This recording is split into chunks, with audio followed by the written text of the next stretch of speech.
প্রশংসনীয় উদ্যোগ। আমরা মনে করি এর মাধ্যমে আমাদের সামাজিক নিরাপত্তার একটা বিষয় তৈরি হবে। কারণ আমি যদি নিজে স্বাবলম্বী হয়ে আমার পাশের লোকটা যদি দরিদ্র সীমার থাকে বা অভাবনগরের মধ্যে থাকে, সেটা কিন্তু একটা সামাজিক অস্থিরতা তৈরি হয়।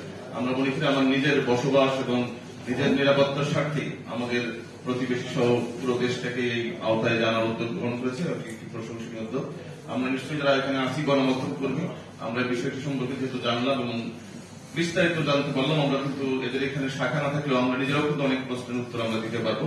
যেহেতু আমাদের সম্মানিত যিনি মূল প্রবন্ধ উপস্থাপন করেন, সে বিষয়টিকে আসলে সুন্দরভাবে তুলে ধরার চেষ্টা করেছেন। আমরা হয়তো অনেকে মনোযোগী ছিলাম, অনেকে অমনোযোগী ছিলাম, যে কারণে হয়তো বুঝতে পারিনি। তারপরে প্রশ্ন উত্তর করার মাধ্যমে আমরা বিষয়টিকে আসলে পরিষ্কার হতে পারলাম। আমরা মনে করি এই কাজটি আমরা যদি নিজেরাও করি এবং নিজেরা অংশগ্রহণ করি, নিজেদের নিরাপত্তার স্বার্থে, নিজেদের পরিবারের স্বার্থে বা আগামী প্রজন্মের স্বার্থে, তাহলে আমার মনে হয় যে আমরা আস্তে আস্তে এই বাংলাদেশকে যে ডিজিটাল বাংলাদেশ এবং আমরা উন্নয়নের দিকে এগিয়ে যাচ্ছি, সেটি সফল হবে। আমরা সেই শুভকামনা রেখে আমি আমার সংক্ষিপ্ত বক্তব্য শেষ করছি। ধন্যবাদ।